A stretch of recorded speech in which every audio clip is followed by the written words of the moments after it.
Hello everyone. This video is for grade 11, day 21, chapter 2, and the topic is relation and function. In this video, we are going to basically deal about composition of functions. In the last video, we learned about operations on function.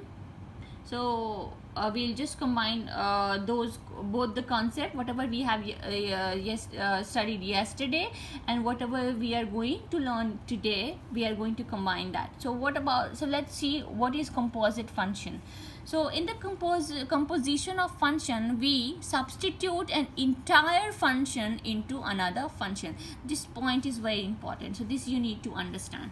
So in case of composite function, what we do, we substitute an entire function into another function. Hence, what we are doing is we are combining two functions to create a new function, right? So this is called composition of function. Now the notation of the function f with g is f g x, or I can say this you can see there is a o, f o g x, right? This o means that I am combining this f and g function, so it can be read as f of g of x. So we can read this as f of, this is o, f of g of x. This is how we read it, and this can be written as, because f is outside, f is before g, so this can be written as f, then inside it gx, right? And we can read it as f of g of x. So it means that whenever there is an x in the function f, it is replaced with the function gx. Why? Because inside f there is gx. So whenever there is an f in the function, x in the function f, we replace it by gx. So let's solve this. That was the theory part. So let's start our work by solving a problem. Based on that, then the concept will be more clear to you. For example, here I have fx equals to x squared and gx equals to x minus 3, and I have to find f gx, right? Now f gx, so this is gx is inside the bracket, right?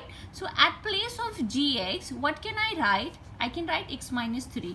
So f at bracket, then at place of gx, I am just replacing this gx by x minus 3. Now what is the function fx? Fx is x square.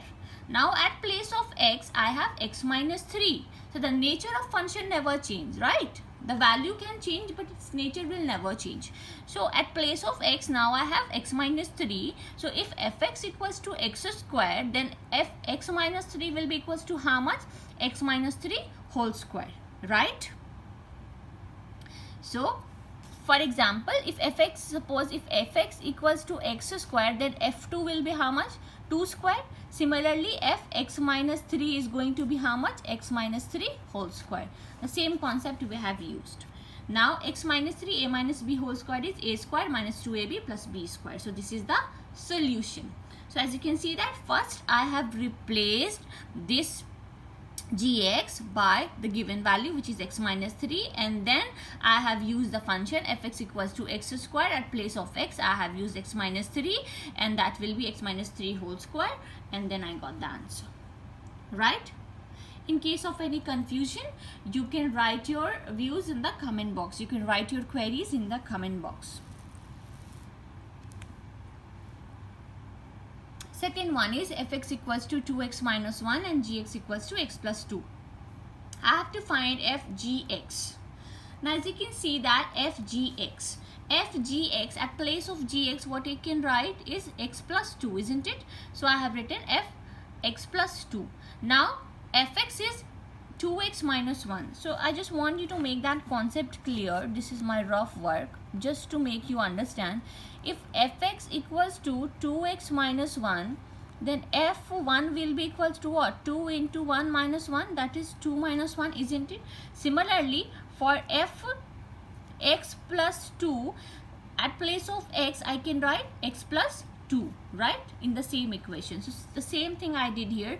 So the value of fx plus 2 is 2x 2x minus 1. So at place of x I have x plus 2. So 2x plus 2 minus 1. So once you remove the bracket, you will get 2x plus 4 minus 1. That is 2x plus 3. This is the answer. Right? Moving ahead, I have a question for you and I want you to answer this. Let fx equals to 3x plus 1 and gx equals to 2x minus 3. You have to find the value of f of g of x and g of f of x. Both you need to find, and please see the difference. What is that? Are you getting the same expression in both the case, or are you getting the different one? That you need to find. I have provided the solution as well because you are the beginners now, so that you can match your answer with that and you can see whether you are getting the same answer or not. If you are getting the same answer, please write it in the comment box that you have solved and you are getting the same answer. If you are getting a different answer, please in that case also write it in the comment box.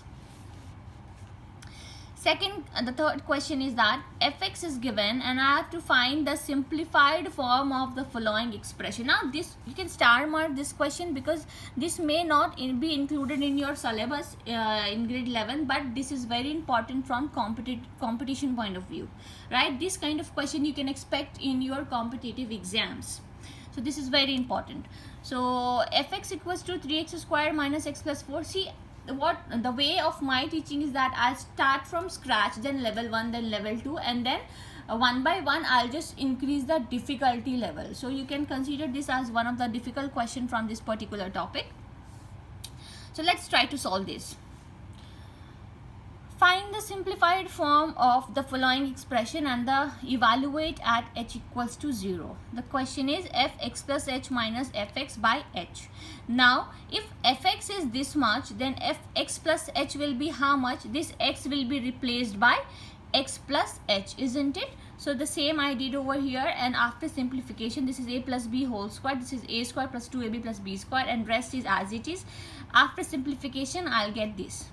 Now fx plus h value I know, fx value already which is given. So here I am trying to find the numerator part, which is fx plus h minus fx.